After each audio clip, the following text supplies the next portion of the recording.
Alhamdulillah, nahmaduhu wa nasta'inuhu wa nastaghfiruh wa na'udzu billahi min shururi anfusina wa min sayyiati a'malina. Man yahdihillahu fala mudilla lahu wa may yudlil fala hadiya lahu. Asyhadu an la ilaha illallah wa asyhadu anna Muhammadan abduhu wa rasuluh.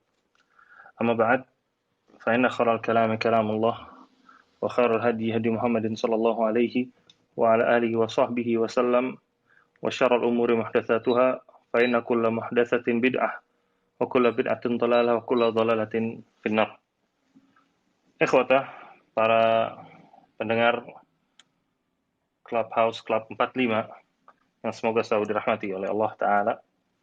Pada pertemuan kita hari ini, insya Allah kita akan membahas sebuah tema yang spesial dari kitab Ahaditsul Akhlaq, yaitu hadis-hadis pilihan yang berkaitan tentang masalah akhlak yang dikumpulkan oleh Syekh Abdul Razak Ibn Abdul Muhsin Al-Badr hafizahullah ta'ala, yaitu tema yang berjudul Kafalatul Yatim, mengurus anak yatim atau menyayangi anak-anak yatim.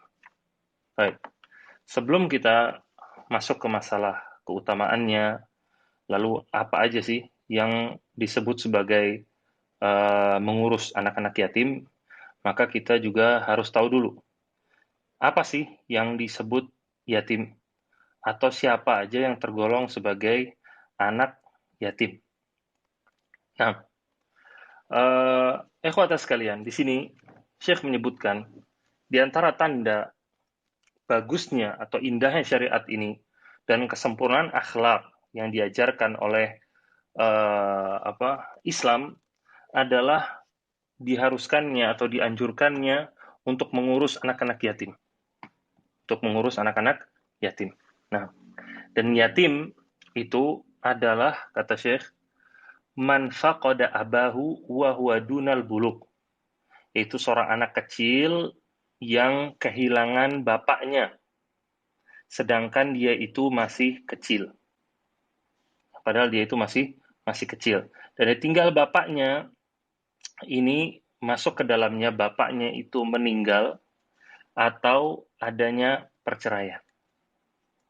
Adapun kalau ibunya meninggal bukan bapaknya, maka anak tersebut tidak dinamakan sebagai anak yatim dalam Islam.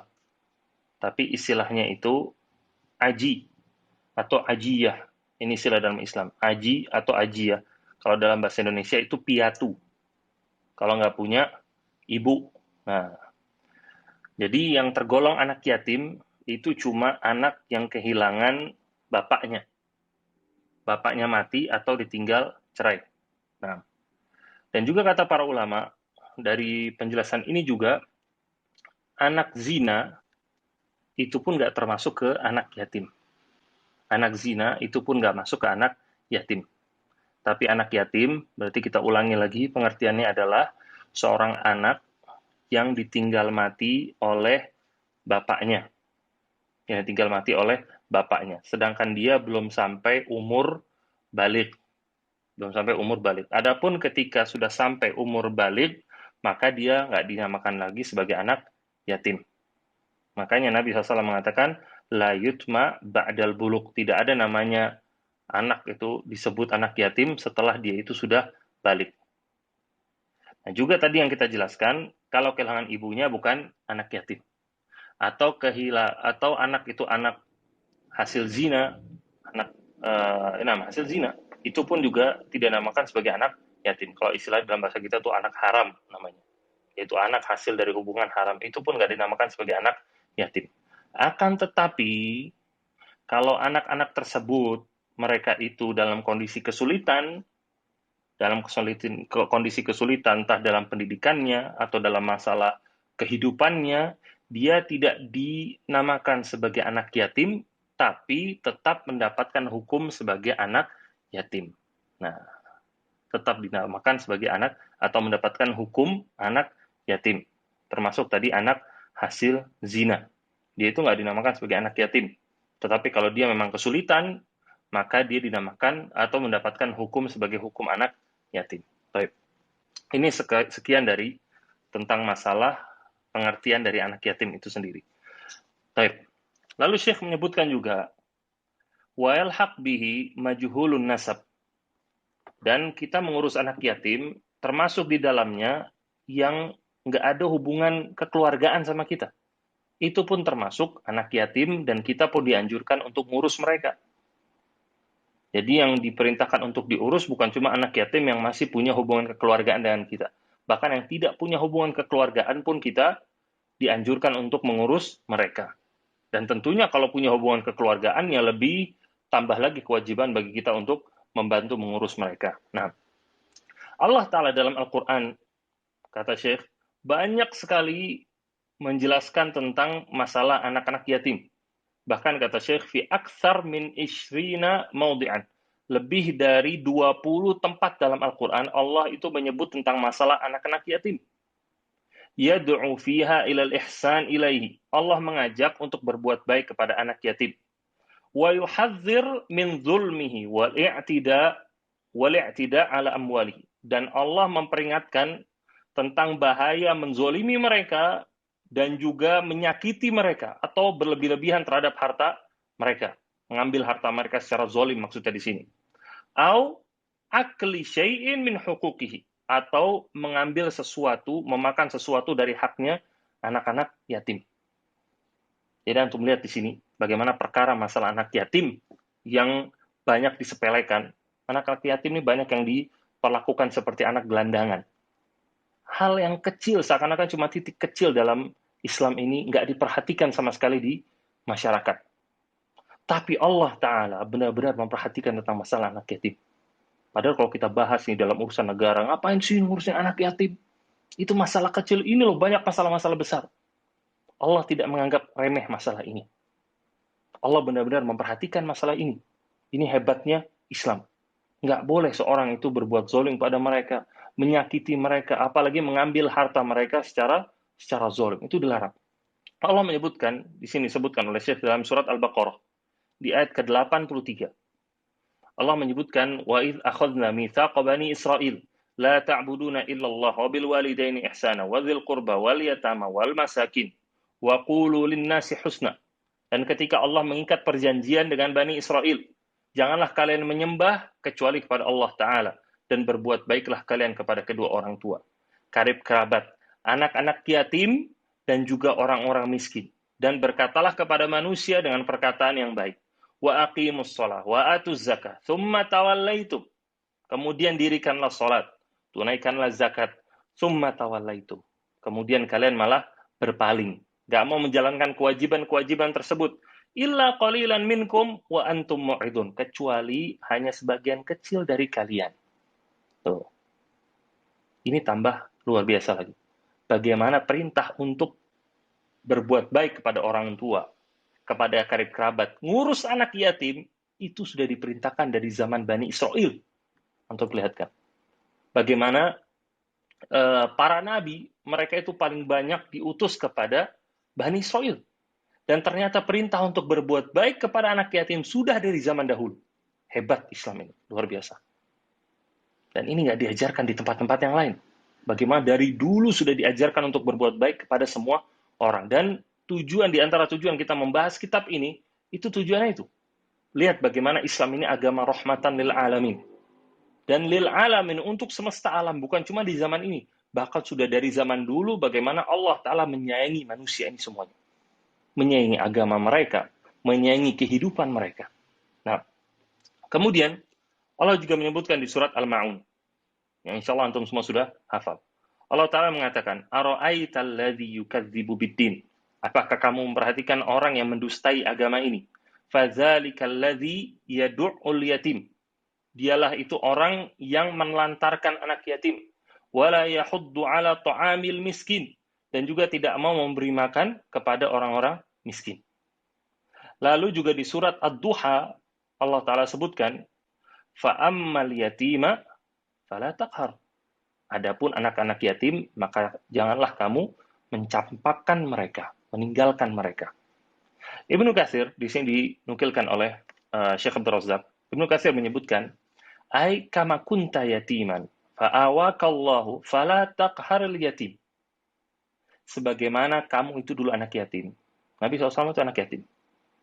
Ayahnya itu meninggal ketika Nabi SAW masih berada dalam kandungan. Nah, masih berada dalam ketika Nabi SAW masih berada dalam kandungan. Jadi Nabi itu anak yatim. Maka sebagaimana dulu kamu itu anak yatim, lalu Allah itu mengurusmu, menjagamu, fala taqharil yatim, maka janganlah kamu mencampakkan anak-anak yatim.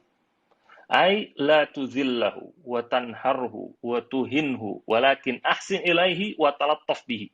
Tetapi kata Ibnu Katsir, janganlah kamu itu menghinakan mereka, yaitu anak-anak yatim, dan janganlah menghardik mereka. Jangan juga mencampakkan mereka, tetapi berbuat baiklah kepada mereka. Wa talattaf bihi, dan berlemah lembutlah kepada anak-anak yatim. Nah, di sini kan perintah kepada Nabi SAW dan juga kepada kita semua. Bagaimana di sini domirnya atau lawan bicaranya yang Allah Ta'ala sebutkan di sini kepada Nabi SAW. Fala taqhar, janganlah kamu menghardik mereka. Dan maksudnya di sini adalah kepada kita semua. Karena Nabi SAW dulu anak yatim. Maka Allah Ta'ala melarang kepada beliau SAW untuk menghardik anak-anak yatim. Dan ini pun sekaligus larangan kepada kita semua. Kalau Nabi SAW saja dilarang, padahal beliau sama sekali tidak pernah didapatkan dalam riwayat pernah menghardik anak yatim. Tidak pernah mencapakan anak yatim, nggak pernah. Tapi ini sekedar apa? Sekedar peringatan. Sekedar peringatan. Nah, di sini juga peringatan buat kita semua. Kalau Nabi yang akhlaknya luar biasa saja diperingatkan oleh Allah Ta'ala, menunjukkan bagaimana pentingnya untuk menjaga hak-hak anak yatim, maka apalagi kita semua. Nah, di sini juga di antara faedah mungkin ya, di antara faedah buat kita semua. Ketika kita diingatkan oleh seseorang, jangan cepat tersinggung. Tapi mungkin diingatkan tujuannya karena untuk mengingatkan kita, bukan untuk menyinggung kita. Bukan untuk menyinggung kita. Allah Ta'ala mengatakan dalam Al-Quran, فَذَكِّرْ فَإِنَّ الذِّكْرَ تَنْفَعُ الْمُؤْمِنِينَ. Berikanlah peringatan, karena sesungguhnya peringatan itu bermanfaat bagi orang-orang mukmin. Ketika kita diperingatkan, maka jangan berbuat syirik. Jangan kemudian tersinggung, saya nggak berbuat syirik kok. Bukan begitu. Itu peringatan buat kita. Jangan buat syirik. Bukan maksudnya nyinggung kita. Dan ini sering terjadi. Ketika kita diperingatkan, kemudian kita malah sakit hati, merasa tersinggung. Jangan begitu. Tapi jadikanlah itu bahan introspeksi bagi diri kita semua. Untuk membangun, itu namanya kritik membangun. Jangan kemudian apa-apa dibawa ke hati. Orang-orang yang malah yang mau menegur kita, mau menasehati kita, justru kita ambil dari sisi lainnya, itu adalah orang-orang yang baik mereka. Mereka adalah orang-orang yang sayang kepada kita. Mereka orang-orang yang mau berterus terang kepada kita, mengutarakan kekurangan yang kita lakukan. Jangan terus malah kita membenci mereka. Malah kalau kita lihat ada beberapa teman-teman kita yang mungkin di depan kita itu dia malah tersenyum, ketawa sama kita. Tapi wallahu alam apa yang dia lakukan kepada kita di belakang kita. Dia mungkin ngebicarain kita, gibahin kita, jelek-jelekin kita. Ternyata ketika di depan kita dia malah ketawa-tawa. Kita panggil dia malah sahabat yang paling dekat kepada kita, paling mulia kepada kita. Padahal aslinya seperti itu. Maka sahabat yang sesungguhnya adalah sahabat yang mau mengingatkan kita kalau kita melakukan kesalahan dan juga kesulitan. Jadi kalau ada yang mengkritik kita, kritik itu kritik yang membangun, maka kita katakan kepada dia, jazakallah khairan. Jangan kemudian kita membenci mereka. Jadikanlah itu untuk membuat diri kita menjadi orang yang lebih baik. Nah, kemudian ikhwatas sekalian, kita kembali lagi. Di sini Syekh menyebutkan, Nabi SAW dahulu adalah orang yang paling menyayangi manusia. Dan juga paling menyayangi anak-anak yatim. Dan paling lembut kepada mereka. Hatta qala min azimi syafaqatihi alal yatim wa rahmatih. Sampai-sampai Nabi SAW berkata, dan ini menunjukkan bagaimana besarnya perhatian beliau dan kasih sayang beliau. Beliau bersabda, ana wa kafilul yatim kahataini. Atau dalam riwayat yang lain, ana wa kafilul yatim fil jannati hakadha. Aku dan juga orang yang mengurus anak yatim itu seperti ini. Yaitu Nabi SAW sambil mengangkat kedua jarinya, jari telunjuknya dan juga jari tengahnya. Kalau kita angka dua dengan jari, isyarat dengan kedua jarinya. Nabi mengisyaratkan dengan jari telunjuk dan juga jari tengahnya. Nabi mengatakan bahwasanya aku dan juga pengurus anak-anak yatim itu seperti ini. Menunjukkan kedekatannya.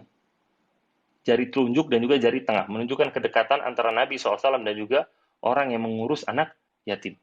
Dan tadi juga di riwayat yang lain, aku dan juga yang mengurus anak yatim itu di surga. Nah, di surga. Dan ini dijelaskan oleh Syekh juga. Syekh menukilkan juga hadis yang lain. Kafilul yatim lahu auli ghairihi. Ana wa huwa kahataini fil jannah. Nah, ini hadisnya serupa dengan yang tadi. Dan Syekh menyebutkan di sini, wa fi hadza isyarah ila annahu yakunu ma'an Nabi sallallahu alaihi wasallam fil jannah. Hadis-hadis ini merupakan isyarat bahwasanya orang yang mengurus anak yatim, dia akan bersama Nabi SAW di surga. Wala yakni, tapi bukan berarti dia itu akan ada satu derajat sama Nabi, kata Syekh Abdul Razak. Lianna a'la daraja fil jannah la yanaluha illa rajulun wahid wa hiya lahu sallallahu alaihi wasallam wahdah. Karena derajat yang paling tinggi di surga itu tidak bisa dicapai kecuali oleh satu orang. Itu siapa? Nabi kita Muhammad sallallahu alaihi wasallam. Jelas derajatnya berbeda di surga. Jelas derajatnya berbeda. Tapi itu dekat. Maksudnya di sini adalah kedekatan. Makanya di sini saya juga menukilkan perkataan dari Ibnu Hajar, wa fihi isyarah ila anna baina darajatin Nabi sallallahu alaihi wasallam wa kafil al-yatim qadra tafawut ma baina as-sabbabah wal wusta. Ini merupakan isyarat bahwasanya perbedaan derajat antara Nabi SAW dan juga orang yang mengurus anak yatim itu perbedaannya cuma seperti perbedaan jari telunjuk dan juga jari tengah. Wa yakfi fi itsbati qurbil manzilah minal manzilah annahu laisa bainal wusta wa sabbaba isbu'un akhar. Dan cukuplah ini jadi penanda kedekatan antara Nabi SAW dan juga orang yang ngurus anak yatim. Karena antara jari telunjuk sama jari tengah itu nggak ada jari yang lain. Nah, beda kalau diisyaratkan jari telunjuk sama jari kelingking misalkan. Maka ada perantaranya, ada jari telunjuk, ada jari manis. Nah, di sini kan di antara jari telunjuk sama jari tengah, berarti nggak ada pemisah lagi. Menunjukkan kedekatan orang yang ngurus anak yatim dengan Nabi Shallallahu Alaihi Wasallam. Kemudian Syekh melanjutkan, "Falau lam ya'ti fi hadzal bab illa hadza lakafa bayanan li fadli kafalatil aitam wa ri'ayatihim wal ihsan ilaihim." Kalau di masalah ini, di bab ini kata Syekh, nggak ada penjelasan kecuali ini aja udah. Tadi ayat dengan hadis ini udah cukup kata Syekh. Menjelaskan tentang keutamaan ngurus anak-anak yatim. Udah cukup. Kenapa? Hadisnya luar biasa. Hadisnya sudah menjanjikan apa? Surga, beres. Hadisnya sudah menjanjikan surga. Nabi SAW juga menyebutkan dalam hadis yang lain tentang keutamaan haji misalkan. Hajjun mabrur. Laisa lahu jaza ila jannah. Kata Nabi SAW. Bahwasanya haji mabrur itu tidak ada balasan kecuali surga. Kalau udah balasan surga, udah beres, sudah. Sama kayak di sini. Kafalatul yatim, ngurus anak yatim. Balasannya surga, titik. Menunjukkan bagaimana keutamaannya itu luar biasa banget. Makanya kata Syekh, cukup kalau emang cuma ada ini aja udah cukup. Lalu Syekh memberikan tambahan-tambahan yang lain. Di antara yang Syekh sebutkan di sini adalah perkataan dari Ibn Abdul Bar rahimahullah taala. Beliau menyebutkan, wa hadhihi fadilatun azimah ila kulli man dhamma yatiman ila ma'idatihi. Ini adalah keutamaan besar kata Ibnu Abdul Bar kepada orang yang ngajak anak yatim ke tempat makannya, ke piringnya dia. Maksudnya apa? Ngurus. Ini Ibnu Abdul Bar mau menunjukkan bagaimana kemudahan yang ngurus anak yatim. Karena seperti ngajak orang makan aja bareng sama kita. Mudah. Wa anfaqu alaihi min taulihi, dan juga keutamaan buat orang yang mau berinfak kepada anak-anak yatim dari kantongnya sendiri. Fa idza kana ma'a dzalika minal ladzina qalu rabbuna Allah tsumma istaqamu nala dzalik wa hasbuka biha fadilah wa qurbah min manzilin Nabi SAW fil jannah. Nah, kalau seorang itu dengan cuma berkata rabbuna Allah tsumma istaqamu, dia sudah dapat pahala yang besar, tambah lagi dengan kalau dia ngurus anak-anak yatim. Tambah kedekatannya dengan Allah, dengan Nabi SAW di surga. Walaisa bainas sababah wal wusta fit tuli wala fil lusuqi katsirun. Dan perbedaan antara jari telunjuk sama jari tengah dalam urusan panjangnya itu perbedaan cuma sedikit. Wa in kana nisbatu dzalika min si'atil jannah katsiran. Walaupun perbedaannya kalau dihitung dengan surga, ya perbedaannya jauh tetap. Nah, perbedaannya itu jauh karena setiap derajat ke derajat yang lain itu jelas perbedaannya itu jauh. Tapi maksudnya menunjukkan kedekatan seorang dengan Nabi Shallallahu Alaihi Wasallam. Kemudian Syekh juga di sini, ikhwatas sekalian, menyebutkan perkataan dari Ibn Battal, rahimahullah taala. Ibn Battal menyebutkan, "Haqqun ala kulli mu'minin yasma' hadzal hadits an yarghaba fil amal bihi liyakuna fil jannah rafiqan lin Nabi sallallahu. Wajib bagi setiap mukmin," kata Ibn Battal. Kalau dia mendengar hadis ini, dia itu langsung mau, langsung pengen untuk menjadi pendampingnya Nabi Shallallahu Alaihi Wasallam nanti di surga. Wali jama'atin Nabi SAW wal mursalin. Wala manzilata indallahi fil akhirah afdal min murafaqatil anbiya. Dan juga kedekatan dengan para nabi dan para rasul yang lain. Dan tidak ada kedudukan di sisi Allah nanti di akhirat yang lebih mulia daripada orang-orang yang berada di sisi para nabi. Alaihimussalatu wassalam. Jadi di antara cara untuk bisa dekat dengan Nabi SAW adalah dengan cara ini. Nah, kemudian ikhwatas sekalian, rahimani wa rahmakumullah. Di sini Syekh kemudian menyebutkan di antara bentuk-bentuk mengurus anak yatim. Syekh menyebutkan wa kafalatul yatim takun, dan mengurus anak yatim itu di antara bentuk-bentuknya yang pertama al-infaq alaihi wa kiswatihi. Berinfak kepada mereka dan memberikan baju kepada mereka yang pantas. Nah, berikan baju kepada mereka. Apalagi kalau kita melihat banyak anak-anak gelandangan. Nah, tadi kan seperti disebutkan ketika di definisi anak yatim, bahwasanya anak gelandangan, kemudian anak hasil zina, mereka memang tidak disebut anak yatim.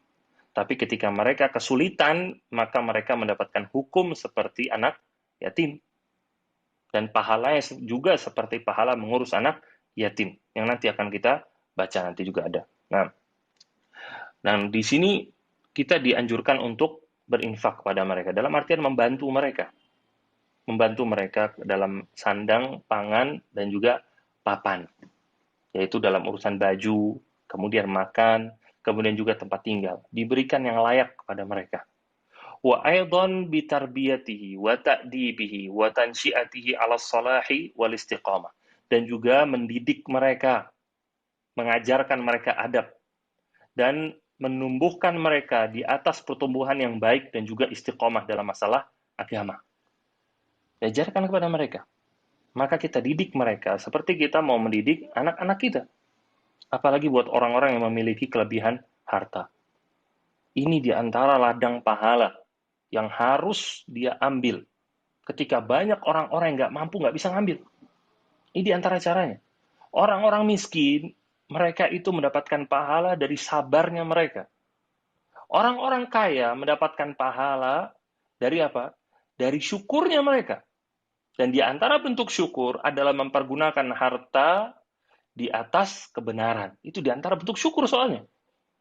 Ketika orang-orang kaya nggak mau mempergunakan hartanya dengan benar, antum kalah sama orang-orang miskin. Bakal kalah sama orang-orang miskin. Makanya orang-orang miskin ketika datang ke Nabi SAW dulu mengatakan apa? Zahaba ahlud dusuri bil ujur. Yusalluna kama nusalli, wa yasumuna kama nasum, wa yatasaddaquna bi fuduli amwalihim. Orang-orang kaya, mereka itu sudah melebihi pahala kita dengan kelebihan harta mereka. Mereka sholat seperti kita sholat, mereka puasa seperti kita puasa, tapi bedanya apa? Wa yatasaddaquna bi fuduli amwalihim. Mereka bisa sedekah dengan kelebihan harta mereka. Di situ kelebihan orang kaya. Ketika orang kaya nggak mau bersedekah dengan harta mereka, maka dia sudah kalah sama orang-orang miskin. Kekayaan ya ikhwah tidak kemudian otomatis mengangkat derajat seorang di sisi Allah Ta'ala. Kalau mau punya derajat yang tinggi, pergunakan yang Allah berikan dengan benar. Itu caranya. Inna akramakum indallahi atqakum. Sungguhnya yang paling mulia di antara kalian di sisi Allah adalah orang-orang yang bertakwa. Orang miskin dengan kesabarannya, orang kaya dengan syukurnya. Maka harus dipergunakan dengan baik. Dan mengurus anak yatim ini adalah di antara ladangnya buat orang-orang kaya di sini. Dan dimasukkan orang kaya di sini bukan orang yang harus duitnya M-an, 1, 2 M, 3 M baru dikatakan orang kaya. Oh, saya sih bukan kaya. Bukan. Tapi orang yang mampu. Orang yang memang punya kemampuan, kecukupan. Dia ngelihat hidup dia mampu, alhamdulillah, dan dia punya kelebihan harta, alhamdulillah, yang ngurus. Ngajak satu anak ke dalam rumah kan perkara yang ringan, ngurus anak yatim. Dan kadang itu kita coba perhatikan, sebagaimana kita kesulitan, kita aja yang punya, alhamdulillah kita sudah sekolah, kita belajar. Kadang untuk mencari ma'isyah aja sulit, bandingkan bagaimana dengan anak-anak yatim. Mereka belum punya apa-apa, sekolah mereka pun terkadang banyak yang nggak bisa, mengandalkan hanya dari ibunya, ibunya pun sulit, kadang anaknya ada 2, ada 3, sulit. Maka kalau kita sulit, mereka lebih sulit lagi. Kalau kita bisa ngurus, maka bantulah mereka. Bantu mereka. Dan ini dicontohkan oleh Nabi SAW. Nabi SAW, ketika beliau melihat eh, anaknya Abu Talib, dan itu anak pernah ceritakan di sini. Bagaimana Abu Talib, yaitu pamannya Nabi SAW, beliau itu orang yang miskin. Beliau orang yang miskin. Sedangkan punya beberapa anak. Di antaranya adalah Ali dan juga Ja'far. Maka Nabi SAW bersepakat dengan Al-Abbas, itu paman beliau yang lain, untuk mengurus anaknya Abu Talib. Dan Abu Talib saat itu menolak, nggak mau, karena memberatkan mereka. Tapi Nabi dan juga Al-Abbas memaksa, maka Abu Talib pun mengatakan kepada mereka, kalian yang mau. Nabi SAW pun ngurus Ali, dan Abbas ngurus Ja'far saat itu. Ini Ja'far ibn Abu Talib, bukan Ja'far ibn Abdul Muttalib, beda. Itu Ja'far paman Nabi, beda lagi. Nah, di sini kan kita lihat bagaimana contoh dari Nabi. Perhatian beliau kepada anak-anak kecil, anak-anak yang kesulitan. Nah, maka kalau kita mampu, kita bantu mereka. Nah, kemudian juga, فَلَيْسَتِ الْكَفَالَةِ بِإِطْعَامِهِ الطَّعَامِ وَتَغْذِيَتِهِ بِدُنْيَا وَتَوْفِيرِ اللِّبَاسِ لَهُ فَقَطْ. Dan bukanlah mengurus mereka hanya sekedar memberikan makanan, kemudian gizi, dan juga baju saja, kata Syekh. Bal wa aidan bitakziyatihil ghidha ar-ruhi al-qalbi bitarbiyah alal Islam. Dan juga termasuk memberikan mereka gizi ruh. Nah, dan juga hati mereka dengan mendidik mereka di atas Islam dan adab-adab syariat wa akhlaq hadzal din wa tansyiatihin nasyatis salihah, dan mengajarkan mereka akhlaknya agama ini itu seperti apa, dan menumbuhkan mereka di atas pertumbuhan yang baik. Wal akhadz biyadaihi liyasluk tariqal istiqamati wal muhafazati ala taatillah, dan mengajak tangan mereka untuk berjalan di atas jalan keistiqomahan dan menjaga ketaatan kepada Allah Ta'ala. Subhanallah. Jadi antum melihat di sini, bagaimana Syekh Abdul Razak, beliau menyebutkan, kafalatul yatim, mengurus anak yatim, bukan cuma memberikan makan, bukan cuma dalam urusan dunia, bahkan juga dalam masalah akhirat, dan itu perkara yang harus selalu diutamakan. Apalagi buat orang-orang yang kekurangan, yang miskin. Dia dapatkan ada anak yatim mungkin di sekitar dia nggak bisa membantu dengan hartanya, maka dia bantu dengan ilmunya. Ajarkan kepadanya akhlak-akhlak Islam, ajarkan kepada dia sholat, ajarkan kepada dia Al-Quran, ajarkan apa yang bisa diajarkan, supaya dia tumbuh di atas akhlak Islam. Ajarkan kepada mereka, jangan kemudian ditelantarkan begitu aja. Jadi mengurus anak yatim, ini selain ladang buat orang-orang kaya, ini pun bisa menjadi ladang buat orang-orang miskin. Nah, kemudian ikhwata sekalian, rahimani wa rahmakumullah. Di sini Syekh menyebutkan hadis yang berikutnya berkaitan tentang masalah mengurus anak yatim. An Abi Hurairah radhiyallahu ta'ala anhu, anin Nabi SAW, dari Nabi SAW beliau bersabda, As-sa'i 'alal armalati wal miskin kal mujahid fi sabilillah. Orang yang berusaha membantu para janda, orang-orang miskin, itu seperti orang yang berjihad di jalan Allah. Bahkan Nabi SAW mengatakan, wakal qaim la yaftur, wasaim la yuftir. Bahkan permisalannya itu adalah dia seperti orang yang sholat dan gak capek-capek, dan juga seperti orang yang berpuasa dan gak berbuka sama sekali. Itu setiap hari puasa, setiap hari puasa. Nah, di sini Syekh menyebutkan Wasumiyat armalah, atau tentang masalah tentang masalah janda di sini. Hiyal mar'atul lati la zaujalaha. Dia adalah perempuan yang tidak ada suaminya. Imma likauniha lam tatazawwaj aw likaunihi mata anha aw faraqaha. Janda itu adalah orang yang belum menikah, orang yang imma likauniha lam tatazawwaj. Nah, dia itu belum menikah. Di sini maksudnya armalah istilahnya ya. Istilahnya armalah. Atau yang ditinggal mati oleh suaminya. Ini istilahnya armalah. Kalau dia itu kesulitan. Jadi Syekh di sini menjelaskan yang pertama tadi masalah anak yatim. Yang kedua itu ngebahas tentang masalah ibunya. Kalau tadi masalah anaknya, sekarang masalah ibunya. Jadi keutamaannya bukan cuma keutamaan ngurus anaknya aja, anak-anak yatim.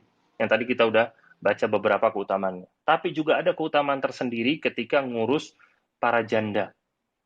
Bagaimana dia itu mendapatkan pahala seperti orang yang berjihad di jalan Allah Ta'ala. Dan juga seperti orang yang sholat dan dia nggak capek-capek. Dan puasa sedangkan dia nggak berbuka sama sekali. Pahala yang luar biasa. Kemudian Syekh menyebutkan, menukilkan perkataan dari Ibn Battal radhiyallahu taala atau rahimahullah taala. Ibn Battal mengatakan, "Man ajaza 'anil jihad fi sabilillah wa an qiyamil lail wa siyamin nahar falyamal bihadzal hadis." Ini luar biasa banget. Barang siapa, kata Ibn Battal, yang nggak bisa jihad di jalan Allah, nggak bisa juga sholat di malam hari, nggak bisa juga puasa di siang harinya, maka hendaknya mengamalkan hadis ini, kata Ibn Battal. Wal yas'a 'alal aramil wal masakin, dan dia berusaha untuk membantu para janda dan juga orang-orang miskin. Liyuhsyar yaumal qiyamah fi jumlatil mujahidin fi sabilillah duna an yakhtuwa fi dzalikal khutwah. Luar biasa. Supaya dia nanti di hari kiamat dia akan dikumpulkan di barisannya para mujahidin. Padahal dia sama sekali nggak pernah selangkah pun dia pergi berjihad. Kata Ibn Battal. Au yunfiq dirhaman, dia pun nggak pernah berinfak sedirham pun di jalan Allah, yaitu berjihad. Au yalqa aduan yarta' bilqahi, dan dia pun nggak pernah sama sekali berhadapan dengan musuh, yaitu berperang. Dia bakal dikumpulkan di barisan siapa? Para mujahidin. Au liyuhsyar fi zumratis shaimin wal qaimin, atau dia bakal dikumpulkan di barisannya orang-orang para yang berpuasa, itu orang-orang yang hobi puasa, dan juga orang-orang yang hobi sholat malam. Yana darajatahum wa huwa ta'imun naharahu wa naimun lailahu ayyama hayatihi, subhanallah. Padahal dia itu dia akan mendapatkan derajatnya orang yang berpuasa dan juga sholat malam tadi. Padahal dia itu kalau siang hari dia makan, kalau malam hari dia tidur sepanjang hidupnya. Fayan bagi likulli mu'minin an yahrisu ala hadhihi tijarah allati la tabur. Maka hendaknya setiap mukmin untuk berusaha mendapatkan perdagangan ini perdagangan luar biasa yang gak bakal rugi sama sekali. Wa yas'a ala armalatin aw miskin liwajhillahi ta'ala, dan dia berusaha untuk membantu para janda dan juga orang-orang miskin karena Allah Ta'ala. Faryarbah fi tijaratihi darajatil mujahidin was-shaimin wal qaimin, maka dia akan beruntung dalam perdagangannya. Dia akan mendapatkan derajatnya orang-orang yang berjihad, berpuasa dan juga sholat. Min ghairi ta'abin wala nasabin, dzalika fadlullahi yu'tihi may yasha. Tanpa dia itu capek sama sekali, tanpa modal apapun, dan itu adalah keutamaan dari Allah yang Allah berikan kepada orang-orang yang dia kehendaki. Nah, di sini ikhwatah kita lihat luar biasa. Hal yang mungkin dianggap remeh, ngebantu anak-anak yatim, kemudian membantu para janda dan juga orang-orang miskin. Ternyata pahalanya seperti pahala berjihad di jalan Allah, seperti pahala orang yang sholat malam terus-menerus, seperti pahala orang yang berpuasa di siang hari. Nah, jadi ini nasihat dari Ibn Battal. Buat orang-orang yang nggak bisa, maka hendaknya dia itu mengambil nasihat ini, mengamalkan hadis dari Nabi SAW ini. Nah, saya rasa cukup sampai di sini. Insya Allah di pertemuan yang berikutnya, kita akan masuk ke bab yang berikutnya. Di sini kita tadi sudah membahas tentang bagaimana keutamaan mengurus anak-anak yatim, mengurus mereka itu disyariatkan, entah dari Al-Quran dan juga dari hadis Nabi SAW. Dan saya juga tadi menyebutkan beberapa hal yang berkaitan tentang masalah ngurus anak yatim. Apa aja yang kita urus dari mereka, selain bajunya, makannya, tempat tinggalnya, begitu pula urusan pendidikan mereka, urusan agama mereka. Nah, dan juga Syekh menyebutkan di sini berkaitan tentang masalah para janda, yaitu ibu-ibu mereka dan juga orang-orang miskin. Maka buat orang-orang yang mampu, bantu, keluarkan hartanya. Karena kenal seseorang yang dia tinggal di Surabaya, alhamdulillah dia itu orang yang berkecukupan, alhamdulillah, hartanya banyak, alhamdulillah, dan dia pergunakan itu untuk membangun perumahan khusus untuk para janda. Khusus untuk para janda. Dan mungkin sebagian antum tahu, di Surabaya itu di perumahan di Stay Ali bin Abi Thalib. Sekolah Tinggi Agama Islam Ali bin Abi Thalib. Jadi Stay Ali bin Abi Thalib itu ada di dalam perumahan ini. Perumahan yang namanya Perumahan Al-Iskan. Perumahan Al-Iskan. Yaitu Iskan itu artinya penempatan di situ. Ya, itu khusus buat para janda di situ perumahannya. Bagaimana Muhsin ini luar biasa. Tiap bulan dia mengeluarkan hartanya untuk nguruskan anak-anak para janda itu. Dan mereka tinggal di rumah-rumah itu gratis. Kan Anda rasa mungkin di situ kalau nggak salah ada sekitar mungkin 50 pintu ada mungkin. 50 sampai 60 pintu mungkin ada. Dan semuanya itu para janda dan anak-anak yatim mereka. Ini kan keutamaan yang luar biasa. Dan ini contoh buat yang lain. Dan ini contoh buat yang lain. Disitulah ketika harusnya orang-orang miskin, mereka atau yang tidak berkecukupan akan iri. Bagaimana ini orang kaya memanfaatkan hartanya dia. Manfaatkan hartanya untuk membantu para janda dan juga anak-anak yatim. Ini juga yang bisa kita contoh, yang nggak perlu kita mikirin 50 pintu. Kalau kita hanya bisa satu anak yatim, maka kita lakukan. Semampu kita. Semampu kita bantu mereka. Nah, walau ta'ala alam. Alhamdulillah kita telah menyimak bersama eh, penggalan kajian pada malam hari ini, ya, pembahasan tentang menyayangi anak yatim yang telah disampaikan oleh Ustaz Abu Fahad Ega Fidallahu Ta'ala. Taib, sesi selanjutnya adalah sesi tanya jawab, ya, insyaallah Ta'ala. Kepada teman-teman yang mungkin memiliki pertanyaan bisa mengirimkan melalui DM, melalui pesan kepada kami yang di atas, atau dengan raise hand langsung. Taib, ini udah ada yang raise hand.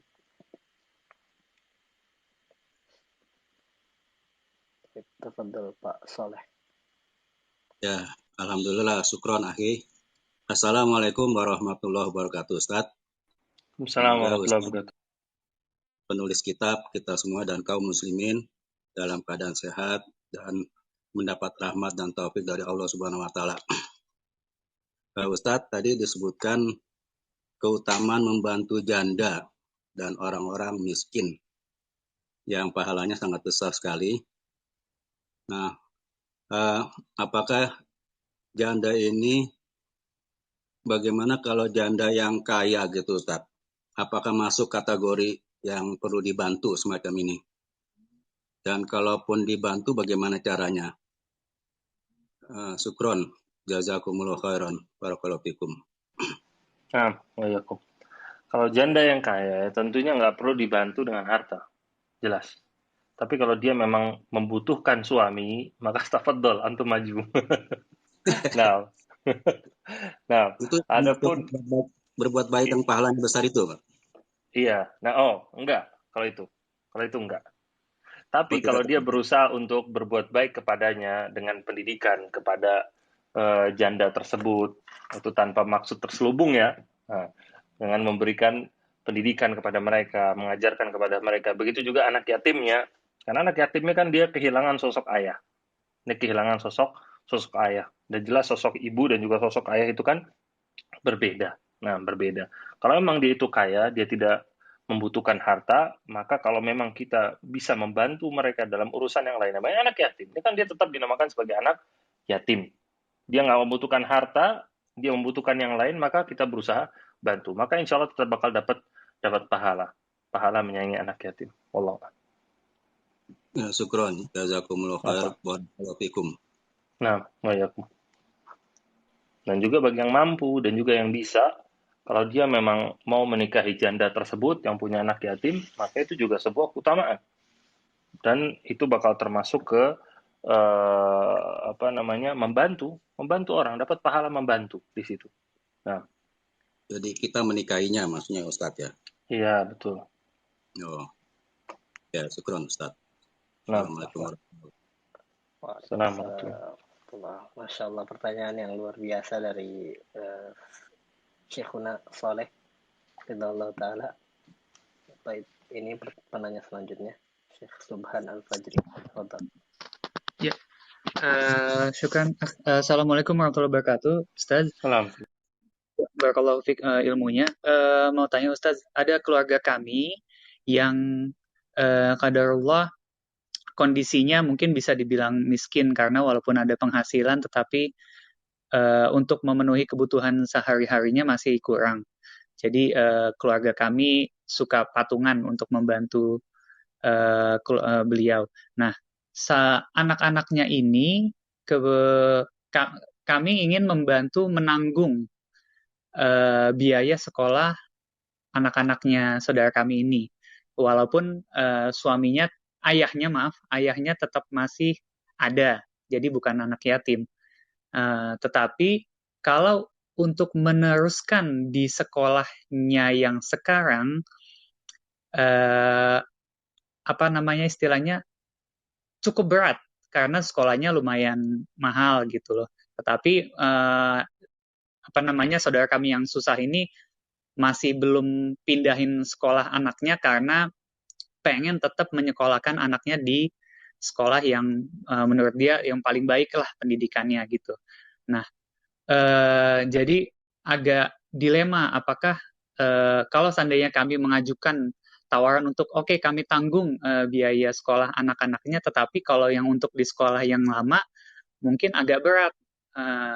Nah, itu apakah itu sopan atau kita biarkan ayahnya itu untuk menanggung kebutuhan anak-anak dan keluarganya, Ustaz? Karena nggak enak gitu rasanya kalau seandainya agak kasihan masih kita bantuin, tetapi tetap sekolahnya tuh mahal gitu loh. Tapi gimana gitu?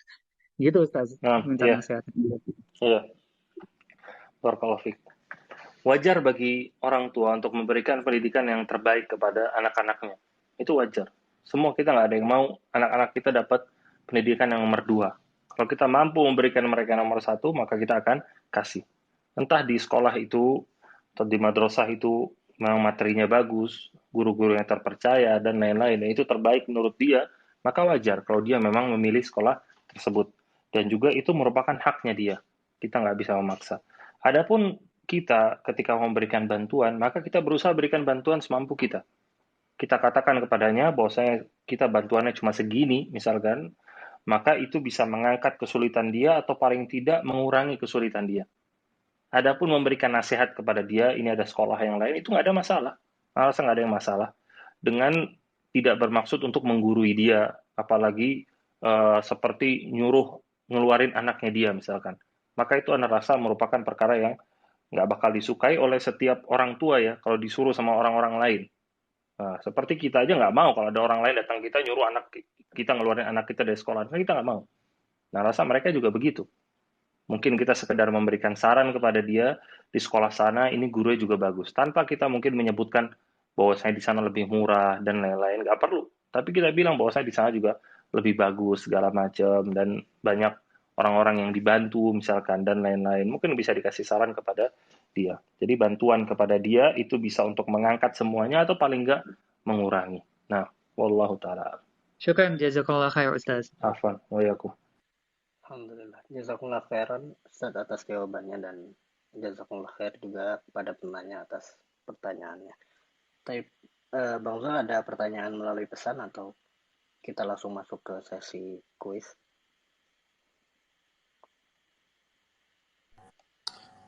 Ya. Barakallahu fiik Ustaz. Izin membacakan pertanyaan tertulis. Bismillah. Assalamualaikum warahmatullahi wabarakatuh. Bagaimana cara menasihati seorang lelaki berstatus ayah yang memiliki anak namun telah bercerai dengan ibu dari sang anak? Setelah perceraian, minim sekali perhatian ayah ke sang anak. Sang ayah tetap memberikan uang bulanan, namun sanggup hingga 2 bulan tidak menjenguk anaknya. Kondisi sang anak tidak ada bedanya layaknya anak yatim. Tapi atas izin Allah, ia masih menemukan sosok ayah dari kakeknya, ayah dari ibunya. Jazakallah khair, Ustaz. Nah, barakallahu fiik. Di antara kewajiban orang tua adalah untuk memberikan hak-hak anak. Di antara hak anak adalah hak untuk makan mereka, tempat tinggal mereka, baju mereka, dan juga pendidikan mereka. Itu adalah hak anak. Hak anak yang harus ditunaikan oleh orang tuanya, baik orang tua yang sudah cerai atau bukan. Maka kita katakan kepada bapak tersebut bahwasanya anak ini kewajiban dia. Kalau dia nggak mau ngurus anak tersebut, maka dia bakal mendapatkan dosa. Dan itu dosanya akan terus mengalir kepada dia selama dia tidak membantu anaknya. Beda urusan kalau misalkan orang tuanya ini atau bapaknya ini tidak mampu, maka itu urusan yang berbeda. Tapi ketika dia mampu, maka dia harus membantu. Dan semampu dia. Dia misalkan mampunya, misalkan cuma 100.000, maka keluarkan 100.000. 200.000, 300.000, keluarkan semampu dia. Tunjukkan ada itikat baik. Dan kalau memang nggak bisa membantu dengan harta, maka tunjukkan bantu dengan kehadiran dia, dengan pendidikan dia. Itu kan menunjukkan bagaimana perhatian seorang ayah. Maka mau bagaimanapun dia adalah anak kandung dari ayah tersebut, membutuhkan pendidikan, membutuhkan perhatian dari bapaknya. Anda tahu juga ada seorang bapak, ada kisah juga seorang bapak, dia nggak menemui anaknya dari anak itu lahir umur 1, dari anak itu lahir sampai anak itu masuk ke SMP, baru dia ketemu. Jadi kurang lebih hampir 10 atau 11 tahun dia baru ketemu sama anaknya ini. Dan dia bilang ke anak, Ustaz, anak salah, Ustaz. Anak ngaku anak salah, kata dia. Anak nggak mau membenarkan perilaku anak selama ini. Itu sama sekali dia nggak ketemu, sama sekali dia tidak, apalagi bantuan ya, temu aja enggak. Makanya ketika dia minta ditemukan dengan anaknya, ketemu dengan anaknya nggak kenal siapa dia, padahal dia bapaknya sendiri. Dan dia langsung, bapak itu menangis, dia menunjukkan penyesalan dia lah. Dia bilang, bahwasanya saya ini bapaknya, kata dia. Selama ini tahu nggak kalau saya ini bapakmu? Ternyata alhamdulillah ibunya itu orang yang amanah, alhamdulillah selama ini anaknya tetap diajarkan bahwasanya bapaknya dia adalah si fulan ini, tetap diajarkan. Dan bapaknya alhamdulillah menyesal dan lain-lain. Maka itu buat bapak yang tidak mau menunaikan kewajiban dia, maka bertobatlah kepada Allah. Karena anak itu adalah tanggungannya dia. Tanggungan dia itu darah daging dia, dia harus memberikan kasih sayang dia dalam bentuk segala hal. Baik dalam tenaga dia, dalam harta dia, dalam perhatian dia. Nah, wallahu ta'ala. Allah yubarik fiik, Ustaz. Selanjutnya ada pertanyaan tertulis yang cukup banyak, Ustaz. Izin membacakan kembali. Assalamualaikum warahmatullahi wabarakatuh. Semoga Allah menjaga Ustaz dan penulis serta kita semua yang hadir. Amin. Mau tanya Ustaz, bagaimana ketika seseorang ibu angkat merawat anak yatim dan anak tersebut mempunyai warisan dari ayahnya. Lalu sang ibu yang mengurus sesekali juga memakai uang tersebut untuk keperluan bersama dengan anak yatim tersebut. Bagaimana hukumnya Ustaz? Jazakumullah khairan, tabarakallahu fikum.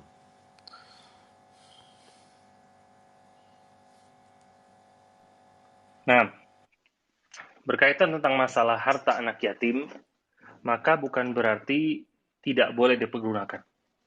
Harta anak yatim boleh dipergunakan, tapi harus dipergunakan dengan ma'ruf, dengan baik. Begitu juga dulu ketika Allah Ta'ala mengatakan, yas'alunaka 'anil yatama, qul ihsanul lahum khair, fa in tukhalituhum fa ikhwanukum. Ketika Allah Ta'ala mengatakan, yas'alunaka 'anil yatama, mereka bertanya kepada Muhammad tentang anak-anak yatim. Qul islahul lahum khair, katakan bahwa saya berbuat baik kepada mereka adalah perbuatan yang baik. Fa in tukhalituhum fa ikhwanukum. Kalau kalian itu bergaul dengan mereka, maka mereka adalah seperti saudara kalian. Maksudnya apa di sini? Ketika turun ketika waktu itu para sahabat, mereka itu punya anak-anak yatim yang tinggal di rumah mereka dengan harta dari orang tua mereka.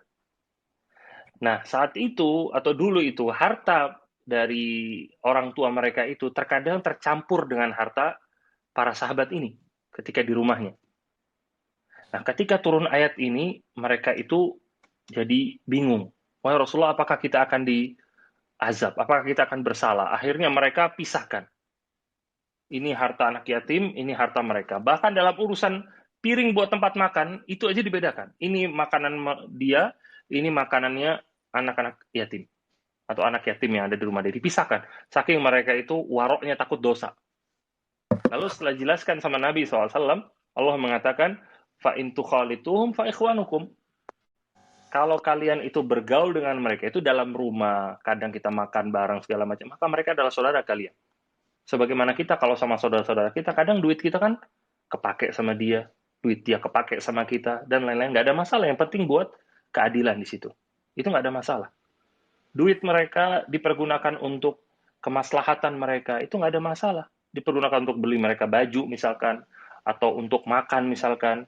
Dengan kalau kita lagi kesulitan misalkan duit anak yatimnya dipakai untuk kita semua makan, nggak ada masalah. Karena kita butuh makan. Nah, misalkan kan kita kan butuh makan, masa kita nggak boleh pakai duitnya? Kita nggak ada duit misalkan. Jadi nggak ada masalah. Jadi nggak ada masalah di situ, asal tetap dipergunakan dengan baik. Maka itu kata para ulama, ini semua kembali ke niat. Ini semua kembali ke niat. Ketika mempergunakan harta tersebut, ada orang-orang yang berusaha memang mencuri harta anak yatim. Yaitu dia itu nggak mau mengeluarkan hartanya. Jadi untuk ngurus anak yatim itu semua dipakai harta dari warisan orang tuanya anak yatim ini dipergunakan. Karena dia nggak mau ngeluarin harta. Nah ini adalah sebuah perbuatan dosa. Beda dengan orang yang memang ya hartanya sudah dicampurkan sama dia. Ya sudahlah, kita kan hidup bareng-bareng di sini. Saya juga makan, ini juga dengan duit saya, ini juga dengan duit anak yatim. Itu nggak masalah. Selama dia tetap berbuat adil. Nah, wallahu a'lam. Baik Ustaz, Allah barik fi Ustaz. Selanjutnya kepada Ukhti Yumiati, tafadhol hidupkan mic-nya dan bertanya langsung kepada Ustaz. Satu pertanyaan singkat, jelas, dan jangan lupa untuk memberikan salam. Assalamualaikum warahmatullahi wabarakatuh. Assalamualaikum. Ustaz, semoga Ustadz dan hadirin yang ada di sini diberi rahmat oleh Allah Subhanahu wa Ta'ala. Pertanyaan saya, Ustadz, kalau adab mengelus anak yatim, apakah itu termasuk sunnah? Lalu kalau anak yatimnya itu sudah tidak balik, kan sekarang ini SMP kelas 2 aja sudah balik gitu ya, sudah balik, tapi dia masih membutuhkan biaya gitu. Apakah untuk membiayainya itu masih termasuk hukum seperti membiayai anak yatim itu yang tadi Ustaz sebutkan? Itu saja. Syukron jazakumullah khair. Nah, mengusap anak yatim, mengusap kepala anak yatim ini termasuk apa yang disebutkan oleh Syiah di sini ya. Orang-orang Syiah, dan mereka juga ada beberapa perawinya yang bermasalah di situ. Di antara hadisnya adalah man masaha yadahu ala ra'si yatim yaum Asyura rafa'allahu ta'ala bikulli sya'ratin darajah.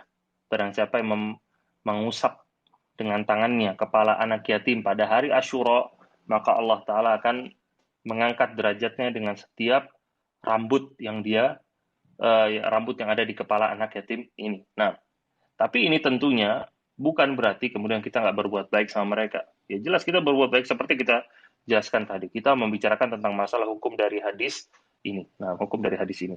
Kemudian berkaitan tadi pertanyaannya. Masalah apa tadi Bu? Yang kedua Bu? Kalau sudah balik, misalnya udah SMP, sekarang kan udah balik tuh. Iya. Nah, kalau masalah sudah balik. Kalau sudah balik itu sudah tidak dikatakan sebagai anak yatim. Sebagaimana tadi disebutkan oleh Nabi SAW, la yutma ba'dah ihtilam. Tidak ada namanya anak yatim setelah dia itu ihtilam, yaitu masuk ke sindul buluk. Dia udah jadi balik, itu udah bukan anak yatim lagi. Tapi ya tentunya bukan berarti kita nggak membantu mereka, membatasi. Oh dia bukan anak yatim lagi, saya nggak mau bantuin dia lagi. Saya mau khusus ke anak-anak yatim aja. Ya jangan begitu juga. Kita membantu dia, itu kan sama seperti orang-orang miskin, seperti fakir miskin, itu kan sama. seperti talibul ilm, para penuntut ilmu, maka dibantu mereka. Apalagi masih SMP, kalau zaman kita sekarang, anak-anak masih SMP, mereka sudah balik, bukan berarti kemudian kita nggak bantu mereka, kita tetap bantu mereka. Jadi anak asuh mereka, biayai mereka untuk sekolah dan lain-lain. Dan itu bisa menjadi amal jariah buat kita, ikhwan. Bagaimana Nabi SAW mengatakan, man da'a ila huda, karena lahu ajruhu, wa ajru man amila biha la yanqusu min ujurihim syai'a. Barang siapa yang mengajak kepada hidayah, kepada kebaikan, maka baginya pahalanya. Dan pahala orang-orang yang mengikutinya.